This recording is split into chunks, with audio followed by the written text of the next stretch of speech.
अस्सलाम वालेकुम। Faisalabad programme news night के साथ मैं हूं आपका मेज़बान मोहम्मद बिलाल डोगर। तालीम हर गवर्नमेंट या हर जो भी सियासी जमात आए तो उसकी तरजीह होती है। ये हमें सुनने को मिलता है, तालीम और सेहत, तालीम और सेहत, तालीम और सेहत पे इतना ख़र्च होगा, इतना सब कुछ होगा, बजट आ गया, तालीम तरजीह है, तालीम पे ये कर देंगे, तालीम पे वो कर देंगे।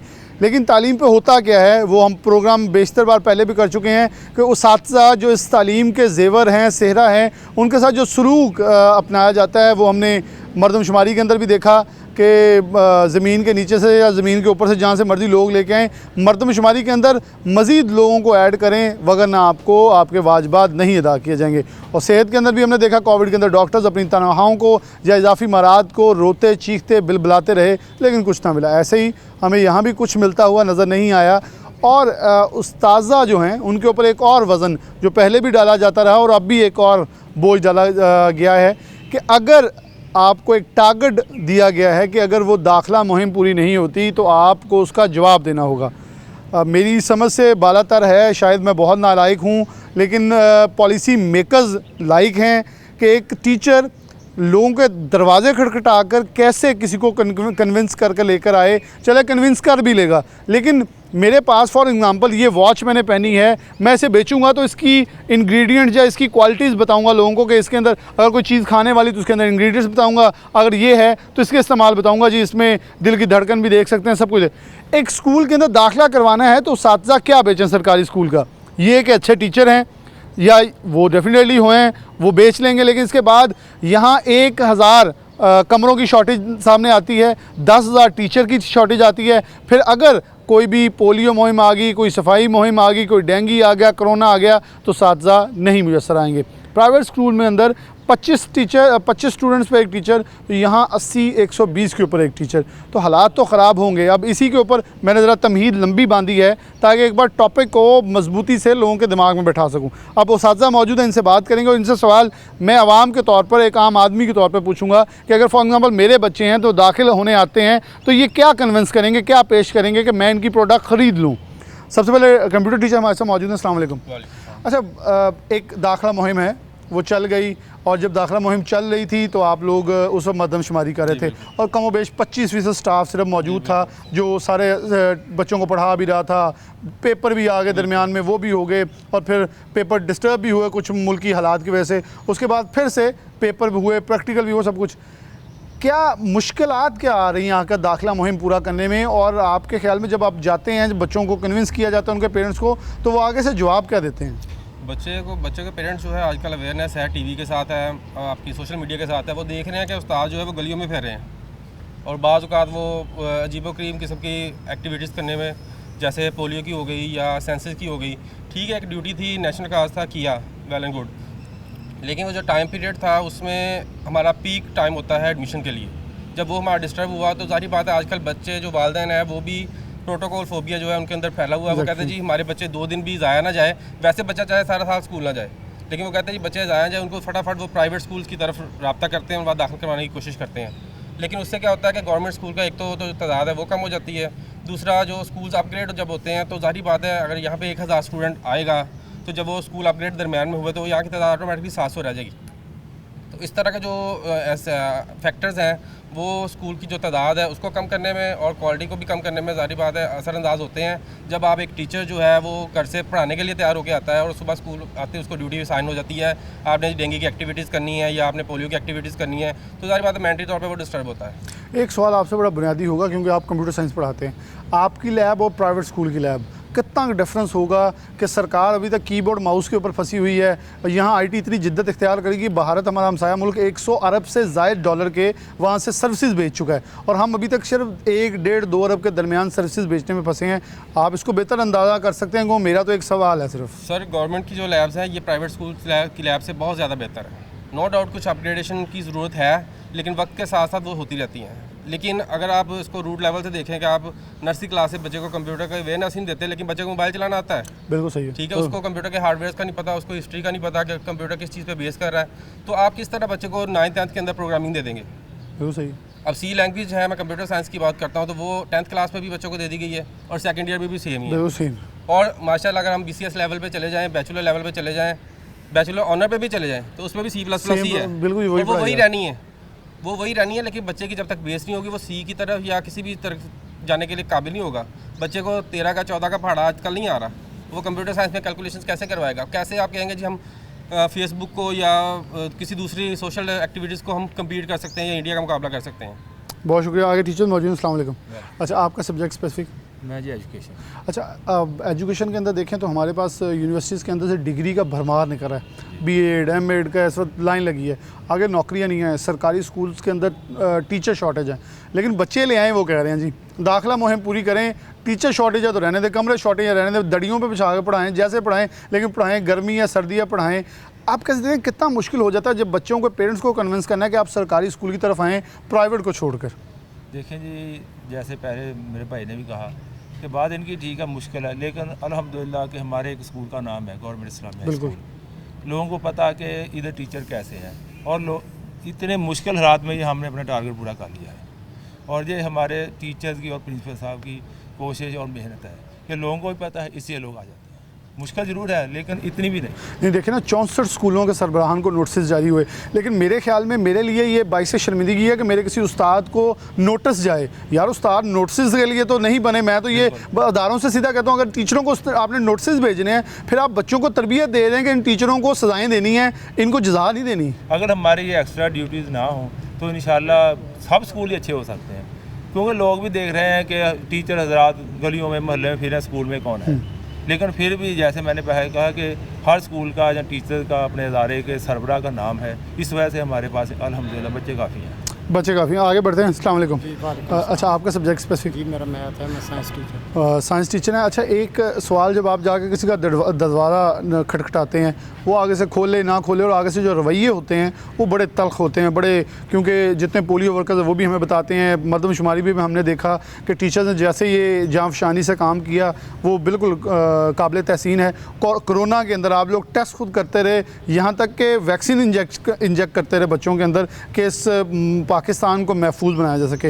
लेकिन उस्ताद जब कहीं 1% 2%, मैं एक मिसाल देता हूँ, तो मुझे एक टीचर ने कहा कि मैंने वो तस्वीर बनानी थी, कोई 17-18 जो वो सुबह को साफ़ करके स्कूल में आती, उनमें 2 तस्वीरें रह गई, तो मुझे उसका नोटिस आ गया 2 तस्वीरें कम की हुई हैं। अगर इस मेयार तक हद तक जाएंगे तो फिर वो डिसहार्ड, और टीचर्स भी वैसे स्टूडेंट्स को पढ़ाएं, कहीं ना कहीं गैप तो आना शुरू हो जाएगा। सर गैप तो है।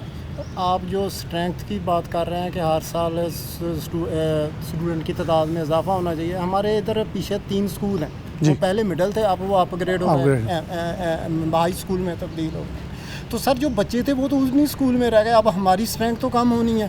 ना तो इसमें टीचर की कोई डेफिशिएंसी है, टीचर भी पढ़ाते हैं, जो इसमें अफेक्ट हो रही हैं वो गवर्नमेंट की पॉलिसीज़ हो रही हैं। बहुत अहम नुकता है। अब आप देखें कि मार्च और फरवरी में हमने दाखिले करने थे, दाखिला हमारे पास आ भी रहा था, ये नहीं था कि दाखिला नहीं आ रहा था, हमारे पास टीचर नहीं थे। 22 टीचर थे हमारे पास, और 22 टीचरों की डेफिशिएंसी कैसे पूरी करनी थी?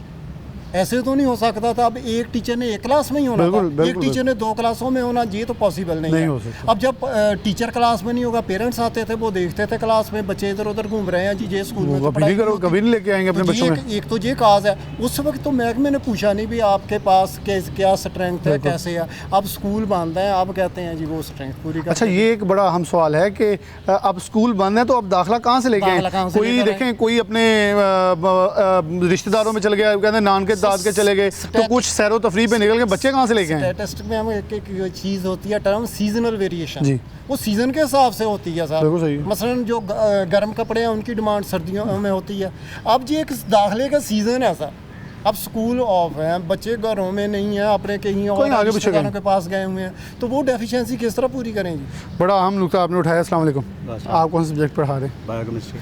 अच्छा, साइंस के टीचर हैं आप भी, और क्या समझते हैं कि इस वक्त जहाँ सिचुएशन खड़ी है टीचर्स को ऑन बोर्ड, क्योंकि देखें मैं जब भी बात करता हूँ स्टेक होल्डर्स की बात करता हूँ कि अगर आपने इंडस्ट्री की बात करनी है तो आपको इंडस्ट्रीज़ को बिठाना होगा, ना कि आप वहाँ किसी और डिपार्टमेंट के बंदों को बिठा के पूछ लें, या छोटे की जगह बड़े इंडस्ट्रीज़ को बिठा लें, उनके मसले उनसे हल करवा लें।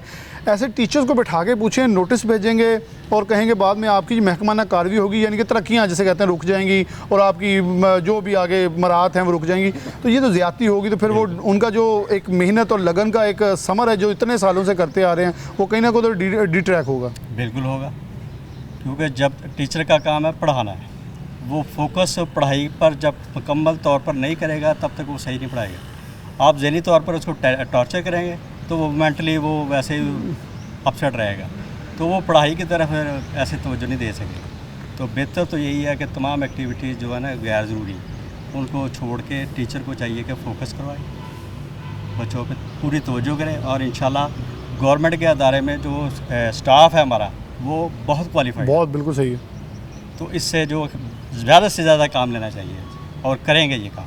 ये करें। अच्छा, एक ये सफ़र शुरू हुआ था मार नहीं प्यार से, वहाँ से ये गलती का सफ़र शुरू हुआ। मैं इसे गलती कहता हूँ और बड़े कैटेगोरिकली कहता हूँ। मुझे पता है उस्ताद आप सरकारी मुलाजिम है, आप शायद से ऐसे ना कहें, लेकिन मैं कहूँगा कि ये वहाँ से सफ़र शुरू हुआ और टीचर की डिसरिस्पेक्ट यहाँ तक आ गई कि वो गली मोहल्लों में लोगों के दरवाजे खटखटाता है, जबकि उसे ये होना चाहिए कि आज से पहले चले जाए, हम भी शागिर्द हैं, उस्ताद के पाँव तले हाथ रख के आते थे और उस्ताद डांट देता था, गली में खड़े हुए भी बच्चा खड़ा के उस्ताद ने डांट दिया। आज वो माहौल नज़र नहीं आता, ये बड़ी वजह भी है। बिल्कुल, ये भी बड़ी है। और दूसरा ये है कि हम जो पॉलिसी मेकर हैं वो बाहर की पॉलिसीज लेके हमें यहाँ इम्प्लीमेंट कर रहे हैं, जिसकी वजह से हमारा जो माहौल है वो इस किस्म का नहीं है, इसकी वजह से हम नीचे जा रहे हैं। तो ये एक फैक्ट है कि मार नहीं पड़ा है, मार के बगैर तो बच्चा पढ़ेगा ही नहीं। बिल्कुल, और हमारे नहीं बच्चे पढ़ते वैसे। हाँ जी, बिल्कुल सही है जी। हम खुद मार खा के वैसे पढ़े हैं। अस्सलाम वालेकुम। वालेकुम। आप कौन सा सब्जेक्ट पढ़ा रहे हैं? मैथमेटिक्स। अच्छा, आप भी मैथमेटिक्स, आप नौजवान भी हैं। आपसे ये पूछना होगा, इनके तजर्बे बड़े वसी हैं जी बिल्कुल, लेकिन आप नौजवान हैं, क्या लगता है कि एक आने वाले नौजवान नस्ल जो है हमारी, जो अभी नई पूंद जिसे कहते हैं, उनको कैसे अट्रैक्ट करके सरकारी स्कूल की तरफ लेके आ जाए? क्या अट्रैक्शन है? प्राइवेट स्कूल में बहुत सारी अट्रैक्शंस हैं, यहाँ क्या अट्रैक्शन है जिसको लेकर टीचर्स काबिल हैं? ये बच्चों को नहीं समझ आया, पेरेंट्स को नहीं समझ आने वाली चीज़, मुझे पता है इस चीज़ का बड़ा कैटेगरी। आप कहें जी टीचर बड़े अच्छे हैं, ओके, हम क्या करें जी, माहौल नहीं है जी, AC नहीं लगे हुए जी, हवा नहीं जाती, बिजली बंद हो जाती है, इतने क्वेश्चंस हैं कि उनको कवर करते फिर आखिर पर टीचर नोटिस के काबिल रह जाता है। इसमें सबसे पहले तो हमारे जो टीचर हैं वो हाईली क्वालिफाइड हैं, और दूसरे नंबर पे हमारे पास खेलने कूदने के लिए जितनी भी जगह है उतनी किसी भी प्राइवेट इदारे में है ही नहीं। अगर हम किसी भी प्राइवेट इदारे में जाएं तो वो सिर्फ़ और सिर्फ किताबी सरगर्मियों पे जोर देते हैं। बाकी जितने भी ये आप देख भी सकते हैं, यहाँ पे 2 इतने बड़े ग्राउंड हैं, इसमें शायद 4-5 स्कूल बन रहे हैं, प्राइवेट स्कूल ऐसे छोटे छोटे से बने हुए हैं। ये हमारे पास एक बहुत बड़ा प्लस पॉइंट है कि हम बच्चों को जो भी हमारे स्कूलों में आते हैं उन्हें मोटिवेट कर सकते हैं कि आपके बच्चे की जो भी पढ़ाई के रिलेटेड सरगर्मियाँ हैं वो तो होंगी, उसके साथ साथ उसकी फ़िज़िकल एक्टिविटीज़ भी इतनी अच्छी होंगी कि वो खेलने कूदने में भी बहुत अच्छा होगा। और आप देखेंगे कि जो प्राइवेट स्कूलों के बच्चे हैं उन्हें अक्सर बर्गर बॉय या बर्गर कहा जाता है, और जो यहाँ पे पढ़ने आते हैं वो फिज़िकली फ़िट होते हैं, और यहीं से निकल के वो बच्चे फ़ौज में ज़्यादातर जाते हैं, पुलिस में जाते हैं। और उसकी वजह भी यही है कि फ़िज़िकल एक्टिविटीज़ गवर्नमेंट स्कूल में बहुत ज़्यादा हैं, हमारे पास स्टाफ क्वालिफाइड है, और दूसरे नंबर पे फिजिकल एक्टिविटीज़ हैं, ये हमारा प्लस पॉइंट है। ये प्लस पॉइंट है डेफिनेटली। हम प्रिंसिपल साहब मौजूद हैं, मैं आपकी तरफ आऊँगा आखिर पे। तो क्या समझते हैं कि 64 टीचर्स को, प्रिंसिपल्स को नोटिस जाना कि जी दाखिला मुहिम शुरू, क्या आप इससे जायज़ समझते हैं? और अगर नहीं समझ तो फिर क्या समझते हैं कि इनको अभी वो ये कहा गया कि फिर भी दाखिला मुहिम पूरी नहीं होगी तो फिर महकमाना कार्रवाई होगी, कैसे पूरा हो जाए? क्या टारगेट्स हैं, मतलब कौन सा ऐसा फार्मूला जिसके तहत इन चीज़ों को, इन टारगेट्स को पूरा किया जा सकता है? जी, बिस्मिल्लाहिर्रहमानिर्रहीम। आफ्ताब आलम प्रिंसिपल, गवर्नमेंट इस्लामी हाई स्कूल। आपने बड़ी अच्छी बात की है। तो इस हिस्से में मेरे मुहतरम असातिज़ा ने जो बातें की हैं बड़ी मानी खेद हैं और ग्राउंड रियलिटीज़ पर मबनी हैं। तो इस तरह के जो नोटिस आए हैं, असल में ये हमारे जितने प्रॉब्लम पैदा हुए हैं इस साल दाखिला मुहिम के सिलसिले में, वो हुकूमत की जो मर्दमशुमारी के सिलसिले में मुहिम थी उसको मेरे ख्याल के मुताबिक सही वक्त पर शुरू नहीं किया गया। सही हो गया। जब हमारा दाखिले का वक्त था, दाखिले करने का, वो उसको हम क्लाइमैक्स कहते हैं, बच्चों को हमने पिक करना था, वालिदैन बड़े शौक़ से स्कूलों में आ रहे थे, लेकिन उस वक्त हमारे असातिज़ा जो थे उनको महकमा की तरफ से इतना डराया गया था कि उन्हें कहा गया था कि जो कुछ मर्ज़ी हो जाए आपने स्कूल में नहीं जाना। ठीक हो गया। वो स्कूल से टीचर जो हैं वो गैर हाज़िर रहे हैं, और हमारे तकरीबन 50% से ज़्यादा टीचर थे मर्दमशुमारी की ड्यूटी पर। ओके। वालिदैन आते थे, जब वो देखते थे, हमने बड़ी कोशिश की, हमारे असातिज़ा ने काफ़ी मेरे साथ तावन किया, जो बाकी रह गए थे, लेकिन ज़ाहिर है कि 50% के गैप को पूरा करना बहुत मुश्किल था। तो इसलिए उस मतलूबा टारगेट को हम पूरा नहीं कर सके, लेकिन फिर भी महकमा की तरफ से, CO साहब की तरफ से, DO साहब की तरफ से हमें जो टारगेट दिया गया है, मेरे साथ आज भी मेरे साथ मौजूद हैं, हम मसलसल वालिदैन से राब्ते में हैं, तो इंशाअल्लाह हम अपना टारगेट जो है वो जल्द ही पूरा कर लेंगे। क्योंकि जब हमें जब पहली दफ़ा DO साहब ने बुलाया तो उसके फ़ौरन बाद ईद की छुट्टियां आ गई, तो ईद की छुट्टियों में ये बिल्कुल ही मुमकिन नहीं था कि हम बच्चों को दाखिल करवाते या ये दाखिला मुहिम चलाते। तो अब चूँकि मौसम तकरीबन ठीक हो चुका है, ईद की छुट्टियाँ गुजर चुकी हैं, तो मैं अपने असातिज़ा के साथ मिलकर भरपूर कोशिश कर रहा हूँ। हमारा जो टारगेट है वो सिर्फ हमने बेस लाइन पूरी कर ली है और बाकी हमारा टारगेट सिर्फ 29 बच्चों का है, वो इंशाल्लाह हम इसी माह के अंदर उसको पूरा कर लेंगे। इसको पूरा कर लिया जाएगा। कोशिश की जा रही है उस्तादा की तरफ से, फ़िलहाल फिर भी कोशिश की जा रही है कि बच्चों को कन्विंस करके लाया जाए। सरकार के उस ढांचे को जो कि प्रेजेंटेबल नहीं, उसको प्रेजेंटेबल बना कर बच्चों के सामने, उनके पेरेंट्स के सामने इतना खूबसूरती से रखा जाए कि उनको कन्विंस किया जाए कि यहाँ से पढ़ेंगे तो ब्राइट फ्यूचर की तरफ जाएंगे। और यही चीज़ है जिसको उजागर करने की कोशिश करें। लेकिन यहाँ एक ब्रेक लेंगे, दोबारा हाजिर होते हैं और एक और स्कूल में चलेंगे। यहाँ छोटी सी ब्रेक, दोबारा हाजिर होते हैं।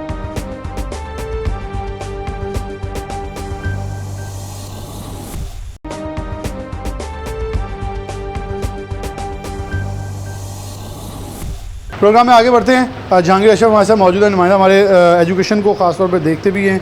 जहांगीर भाई, आपका इस हवाले से बड़ा वसी तजर्बा भी है तालीमी मैदान के अंदर, लेकिन क्या ये बहुत बड़ी ज़्यादती नहीं है कि उस्ताद सरकारी स्कूल का उसे नोटिस भेजा जाता है? पहले मैं इस चीज़ के बड़ा ख़िलाफ़ हूँ कि उस्ताद जिसकी इज़्ज़त तकरीम बहुत ज़्यादा होनी चाहिए, जो मार भी लेता था, हम सुन भी लेते, सह भी लेते थे, सुन भी लेते थे डांट उसकी, और इसे बाइसे फ़ख्र समझा जाता है मेरे उस्ताद ने मुझे आज डांट के सिखाया है। उस्तादों को नोटिस जा रहे हैं और फिर उनको महकमाना कार्रवाई होगी, उनकी तरक्की रोक लेंगे, पढ़ाएंगे कैसे? 120 की क्लास, 80 की क्लास पढ़ा रहे हैं। फिर सरकारी स्कूलों में ऐसी क्या अट्रैक्शन है कि प्राइवेट बच्चे छोड़ के स्कूल इनकी तरफ आएँ?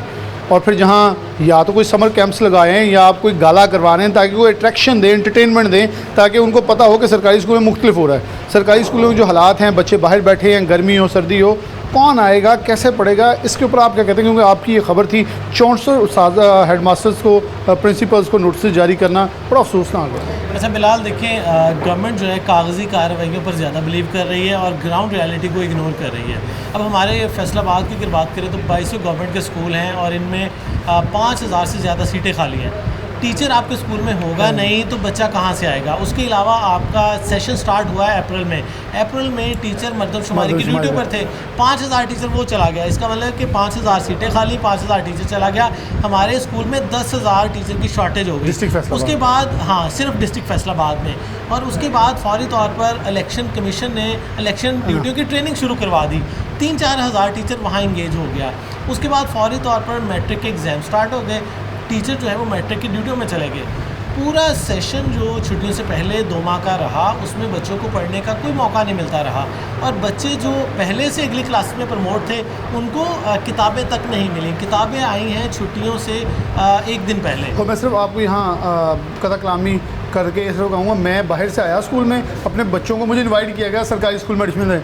मैं अंदर आया तो सिर्फ 20% टीचर, बच्चे बाहर फिर रहे हैं, टीचर्स मौजूद नहीं हैं। और जो आपने जो सिलसिला बताया है वो सब कुछ जो है किताब मौजूद नहीं है। तो फिर कैसे एक पेरेंट, मैं तो एक आपको सिर्फ पिक्चर बना के दे रहा हूँ। फिलहाल 6 जून को छुट्टियाँ हुई और 5 जून को मैसेज आ रहे हैं कि किताबें ले लें वेयर हाउसेज से। अब 2 माह जो अप्रैल और मई के गुजरे हैं उसका कौन ज़िम्मेदार है? बच्चों के पास मैथ नहीं था, साइंस नहीं थी और इस तरह के जो सब्जेक्ट हैं वो मौजूद नहीं थे। तो किस तरह से पॉसिबल है कि बच्चों को छुट्टियों से पहले पढ़ाया जाता? और पेरेंट की जो बातें हैं, तो आप कहते हैं जनाब मुफ्त किताबें हैं, दाखिला फ्री है, ये फैसिलिटी है, लेकिन जब ऑन रियलिटी टीचर के पास पेरेंट वहाँ पर पहुँचते हैं तो वहाँ पर पहले तो टीचर ही मौजूद नहीं होता। उसके बाद दूसरी बात, उनसे किताबों की जब डिमांड की जाती है कि हमने बच्चों को दाखिल करवाना है तो उसको किताबें दे दें, तो कहा जाता है कि किताबें जब आएंगी तब मिलेंगी या इसको बाज़ार से परचेज़ करवा दें।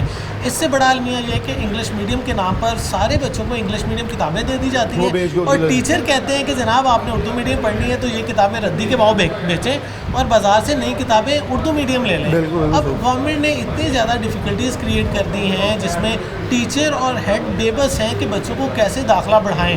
जो दाखिल पहले से बच्चे हैं वो भी भागना चाह रहे हैं क्योंकि पेरेंट को पता है कि 2 माह मेरे बच्चे को टीचर नहीं मिलेगा, तो मैं इससे अच्छा है कि अपने बच्चे को प्राइवेट सेक्टर में फ़ीस दे के बच्चे को पढ़ा लूँ। उसके अलावा गवर्नमेंट की तरफ से एक दफ़ा कंपेन चलाई गई कि फ्री ट्रांसपोर्ट भी देंगे, लेकिन आज तक किसी गवर्नमेंट स्कूल के पास एक फ्री बस नहीं है कि अपने बच्चों को पिक एंड ड्रॉप दे, क्योंकि गवर्नमेंट के स्कूल अक्सर आपको पता है डिस्टेंस पे मौजूद होते हैं। अपने बच्चे को भेजने के लिए आप चिंची रिक्शे में भी भेजेंगे ना, 30 रुपये आने के और 30 रुपये जाने के, 60 रुपये एक दिन के हो गए, तो एक महीने में 5-6 हज़ार अगर आपको बच्चे पे लगाना पड़ गया रेंट, तो आपने कहना यार 5-6 हज़ार रेंट देने के बजाय मैं अपने बच्चे को प्राइवेट सेक्टर में 3 हज़ार फीस दे के पढ़ा लूँगा।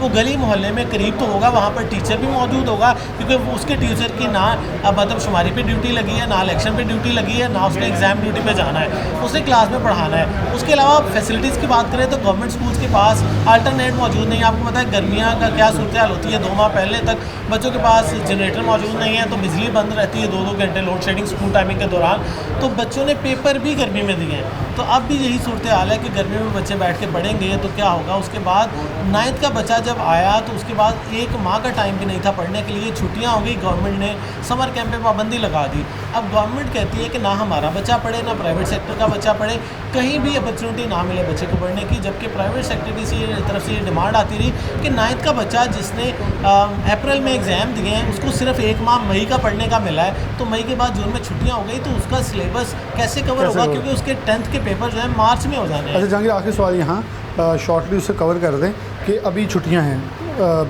कोई कहीं गया है, मैंने पंजाबियों को कोई नानके गया, कोई दादके गया, तो कोई सैरों पे गया, अब टीचर्स कहाँ से लेके आए टारगेट पूरा करने के अच्छा, लिए? ये भी बड़ी एक गवर्नमेंट की मुज़हिका खेज़ पॉलिसी है कि छुट्टियों में दाखिला डेस्क लगाए जाएँ गवर्नमेंट स्कूल्स में। अब देखिए आपको पता है कि सारे बच्चों ने सैर सपाटों का प्लान बनाया होता है, अपनी तफरीह को एंगेज किया होता है, और स्कूल कौन आएगा इन दिनों, पेरेंट कौन आएगा अपने बच्चे को। हर बच्चे का, हर पेरेंट का माइंडसेट यही है कि छुट्टियों के बाद अब दाखिले होंगे, लेकिन इसके बावजूद फोर्स किया जा रहा है हेड्स को और टीचर्स को कि टीचर्स की ड्यूटियाँ लगाएं, स्कूल में काउंटर लगा के बैठ रहे हैं, सारा दिन टीचर भी बेचारा वहाँ पर आता है, बैठता है, हवादार पंखा हो ना हो, गर्मी हो सर्दी हो, जो भी माहौल हो, जो गवर्नमेंट ने कह दिया वो कागजी कार्रवाई पूरी करनी है। उसके साथ डेंगू की ड्यूटी भी छुट्टियों में भी करनी है और उसके अलावा बाकी सारी असाइनमेंट्स भी करनी है।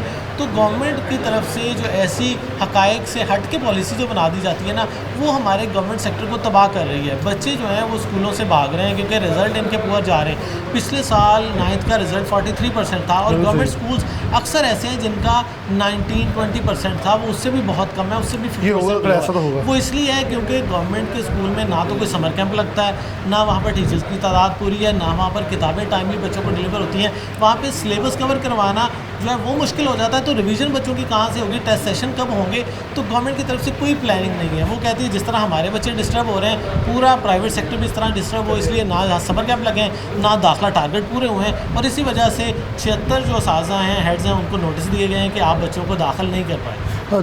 बच्चों को दाखिल नहीं कर पाए, नोटिस जारी कर दिए गए हैं, महकमा कार्रवाई का इंदिया दे दिया गया है। लेकिन जहांगीर भाई का एक पॉइंट बड़ा वैलिड था, इन्होंने कहा कि प्राइवेट सेक्टर को भी मुश्किल में डाला जा रहा है। वैसे मुझे ये लग रहा है कि प्राइवेट सेक्टर को मजबूत और तवाना किया जा रहा है कि बच्चा हटाओ, जाके प्राइवेट में दाखिल करवाएं। जैसे इन्होंने कैलकुलेशन करके बताई कि उसका ट्रांसपोर्टेशन का खर्चा 6,000 है, 5,000 है, 3,000 दे के प्राइवेट में पढ़ाएगा, उसका काम हो गया मुकम्मल। तो कौन इसके ऊपर ऐसे आगे डिपेंडेंट होगा? एक बहुत अहम और ज़रूरी मसला जिसको बहुत ही ब्रीफली जहांगीर भाई ने डिस्क्राइब करके उजागर किया। हम ब्रेक लेते हैं, दोबारा जरूरत।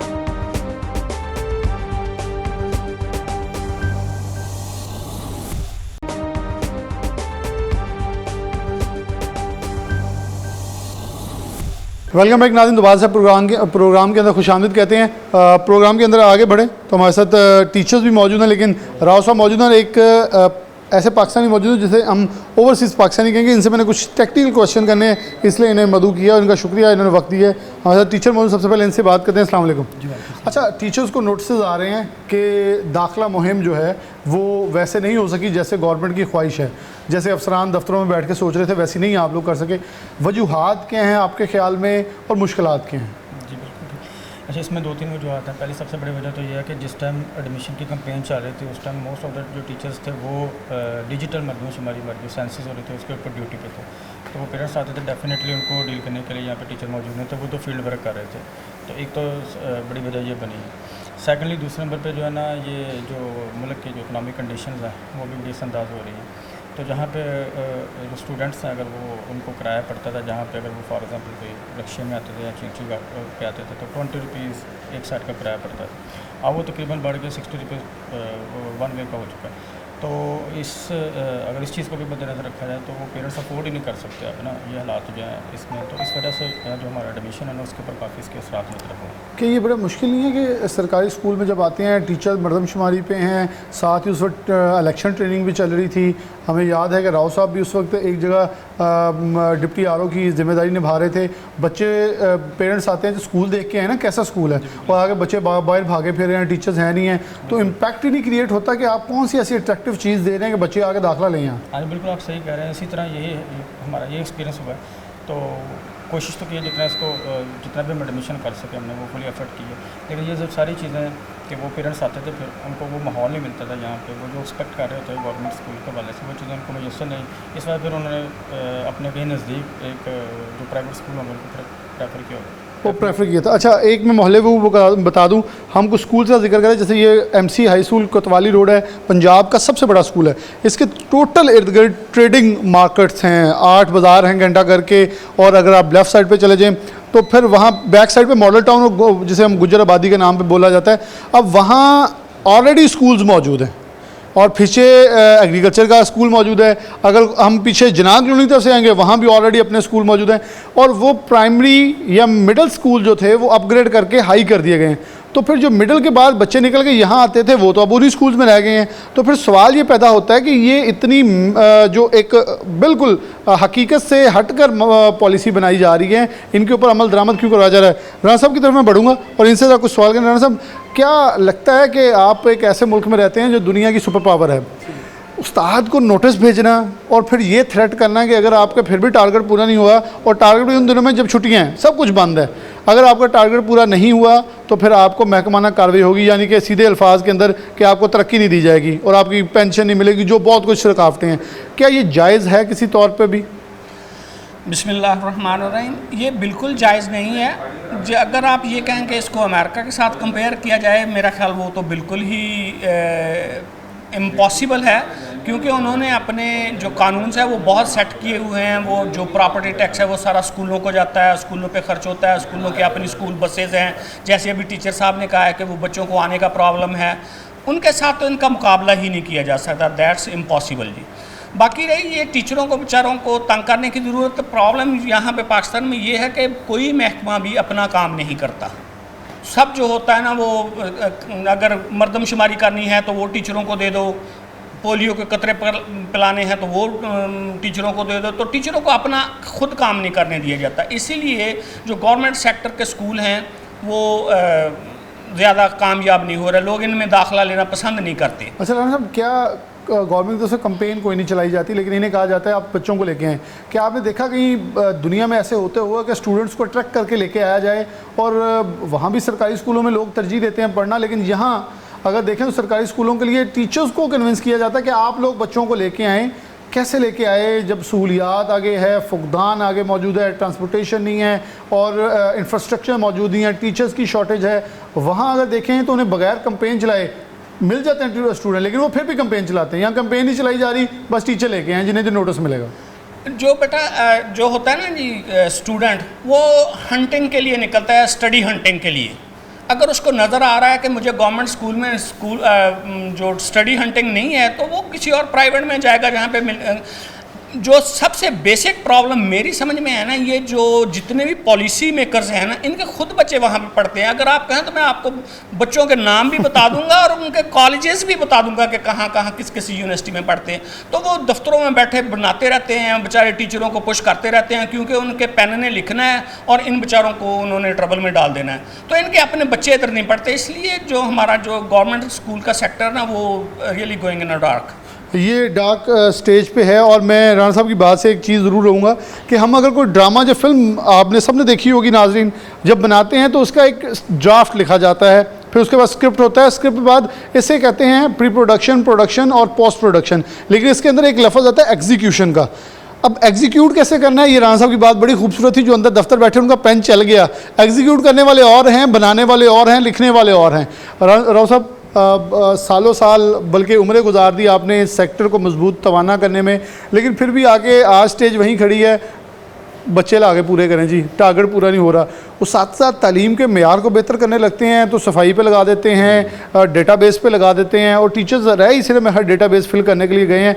तो इस सिचुएशन में 76 टीचर्स प्रिंसिपल्स को नोटिस जारी करना जी, टारगेट पूरा नहीं है, वजूहात क्या हैं और आपके समझते इससे मुश्किलात कितनी दरपेश आएंगी? ये 76 स्कूल तो वो है ना जिनका टारगेट जो है ना वो काफ़ी दूर था, बिल्कुल, और वो अचीव नहीं कर पाए। अगर ओवरऑल अगर आप फैसलाबाद की बात करें तो मेरे ख्याल है कि सिर्फ 35-40 स्कूल ऐसे हैं जिन्होंने अपना टारगेट जो है वो अचीव कर लिया। लेकिन अभी क्योंकि छुट्टियां हो गई हैं और उसके बाद छुट्टियों के बाद भी दाखिला होगा, उम्मीद है कि वो दाखिला कुछ बेहतर हो जाएगा। बात यह है कि हमने जब कुछ पाना होता है ना तो उसके लिए कुछ प्लान करना होता है। आपने कोई टारगेट अगर आपने सेट किए हैं, आपके कोई गोल हैं, तो उसके लिए ज़रूरी है कि आप प्लानिंग करेंगे कि हमने ये किस तरह से अचीव करना है, उसके लिए क्या क्या हमें रिक्वायरमेंट्स हैं। अच्छा, अब प्रॉब्लम वही है कि पॉलिसी बनाने वाला कुछ और है, जो इम्प्लीमेंटर है वो कोई और है। जब हमने इम्प्लीमेंटेशन करनी है वो बिल्कुल डिफरेंट है, क्योंकि ग्राउंड रियलिटीज़ कुछ और हैं, ठीक है, पॉलिसी कुछ और है। और इसी तरह से जब आप ओवरऑल एक टारगेट दे देते हैं स्कूलों को कि आपने ये एडमिशन आपने करना है और इतना इंक्रीज़ करना, ठीक है, ये एक देसी फार्मूला है, ये राणा रंजीत सिंह वाला कह लें कि ये प्रोग्राम लगता है मुझे। होना तो ये चाहिए कि आपने ये देखना कि किस स्कूल में कितनी रिक्वायरमेंट है, बिल्कुल सही, उनका इंफ्रास्ट्रक्चर क्या है, कैपेसिटी वहाँ पे कैपेसिटी क्या है, कमरेज कितने हैं, पहले ऑलरेडी एडमिशन कितना है, या उसके बाद ये है कि इनको और कितना एडमिशन करना चाहिए। ये तो टारगेट हर एक का डिफरेंट होना चाहिए, खाली गैप हो तो ठीक है। हाँ, फिर ये देखें कि आया कि आपकी जो STR है यानी स्टूडेंट टीचर रेशो जो है वो वहाँ पे कितनी है। अगर आप गुलामदाबाद के स्कूलों में चलेंगे वो सारे ओवर क्राउडेड है, और उनकी जो STR है, जो रेशो है टीचर स्टूडेंट रेशो, वो 1 जो है 60, 70 और 80 तक है। अच्छा, वहाँ पे 2 स्कूल ऐसे हैं लड़कियों के, वो इतने ओवर क्राउडेड है, वो चंद कनाल में है, चंद कनाल में है, वो एकड़ों में भी नहीं है, चंद कनाल में है, और उनकी तादाद जो है मोर देन 3000। और इतनी हैवी तादाद के बावजूद फिर उन्हें अगर कहा जाएगा कि आप अपना एडमिशन करें तो वो बेचारे कहाँ पे पढ़ाएंगे। और इसी तरह से अगर आप वहाँ पे चले जाएँ D टाइप स्कूल में, वहाँ पे 2 स्कूल हैं लड़कों के और लड़कियों के, उनकी तादाद एक ही 4500 हो गई फीमेल की। लेकिन वो बच्चों को इतनों को किस तरह से अकोमोडेट करेंगे, तो कम से कम उनको रोक देना चाहिए भाई, आपका अपना टारगेट जो पहले जो आपने अचीव किया है वो यही मोर देन सफिशिएंट है, उनके नज़दीक जो ठीक है। हाँ, उनको नज़दीक शिफ्ट किया ताकि वो जो बच्चे आ रहे हैं वो भी ओवर क्राउडिंग में जो है वो डिस्टर्ब ना हो, अच्छी एजुकेशन और क्वालिटी वाली एजुकेशन ले पाएँ। लेकिन क्योंकि वो जब आपने जो है बिल्कुल वो बकरियों की तरह हाँक के एडमिशन कर लेना है तो क्वालिटी नहीं हम जो है वो अचीव कर सकेंगे, ठीक है। हाँ जी, इसी तरह से अब जो हमारे दोस्तों ने बात की है, क्योंकि मुआशी हालात भी हमारे जो है वो काउंट करते हैं। मुआशी हालात ये हैं कि अब हमारी जो ट्रैवलिंग है मुश्किल हो गई है, काफ़ी कॉस्टली हो गई है। बच्चे जो है वो पहले 20 रुपये दे के जो है, जो लोएस्ट सवारी थी हमारी वो चिंची थी, उसको अफोर्ड कर लेते थे 20 रुपये आने के 20 जाने के, लेकिन अब वो तकरीबन 50 और 60 रुपये हो गए।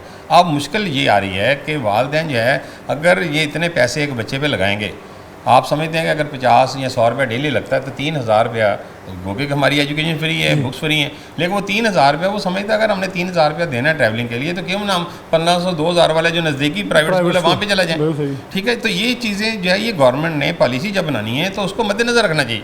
फिर ये एक बात और कि जब राना साहब ने फरमाया कि बात ये है कि जितने ब्यूरोक्रेट्स हैं, आप मुझे कोई एक ब्यूरोक्रेट का बंदा जो सेक्रेटरी लेवल का बंदा है किसी एक का दिखा दें जिसका बच्चा जो है हमारे स्कूल के जो गवर्नमेंट सेक्टर का स्कूल है उसमें पढ़ रहा हो, ठीक है, क्योंकि पॉलिसी ने बने। अब वो बच्चा उधर आएगा तो पॉलिसी बेहतर हो जाएगी, क्योंकि बच्चे ने जाके बताना है कि वहाँ पे ये प्रॉब्लम था, पंखा नहीं चल रहा था, वहाँ पे हबस था, वहाँ पे डेप्थ नहीं था, वाइट वॉश नहीं था, लेकिन वो बच्चे तो निकल गए। अब ये जो लोग पॉलिसी बना रहे हैं, पॉलिसी बनाने वाले और हैं और जिनके लिए पॉलिसी बनाई जा रही है वो लोग और हैं, वो लोग और हैं। राव, बहुत शुक्रिया आपका वक्त देने के लिए। ये बात से मैं कंक्लूड करूं तो स्टेक होल्डर्स वाली बात मैंने प्रोग्राम के आगाज़ में एक जगह कही थी कि जहां जहां स्टेक होल्डर्स को साथ नहीं बिठाया जाएगा वहां यही होता है। स्टेक होल्डर्स कौन है? तालिब इल्म है, वालिदैन है या मोहल्ले वकू है। मार्केटिंग टैक्टिक्स भी ये कहती हैं जब आपने कोई चीज़ बेचनी है तो आप सराउंडिंग्स देखते हैं। यहाँ कहा जा रहा है टारगेट पूरा करें, लेकिन सराउंडिंग की जो डिमांड्स है वो नहीं देखी जा रही। बस ये कहा जा रहा है, जैसे राव साहब ने बिल्कुल सही कहा कि हाँक के लेके आएँ, ऐसे नहीं चलता। ये 21वीं सदी है, यहाँ हाँकने से काम नहीं चलेगा। और 2023 में जो बच्चे हैं वो हमसे ज़्यादा तेज़ हो चुके हैं। ये कोई पुरानी 90 से भी पहले की जनरेशन नहीं है जो बड़े आराम से मार नहीं प्यार और ये ऐसे कॉन्सेप्ट सुन के चलेगा। ये अब बहुत तेज़ी से स्पीडली आगे बढ़ते हुए ऐसे गैजेट्स पे जहाँ शायद कंप्यूटर साइंस की, जैसे हमने पहले एक टीचर थे उन्होंने कहा का BS में पढ़ाया नहीं जाता जो बच्चे को खुद घर से आता है। जब उसकी ग्रास रूट लेवल पे अपब्रिंगिंग ही मौजूद नहीं है तो डेफिनेटली चीज़ें बेहतर नहीं हो सकती। इसके साथ प्रोग्राम न्यूज़ नेट से जा दीजिए। अल्लाह हाफ़िज़।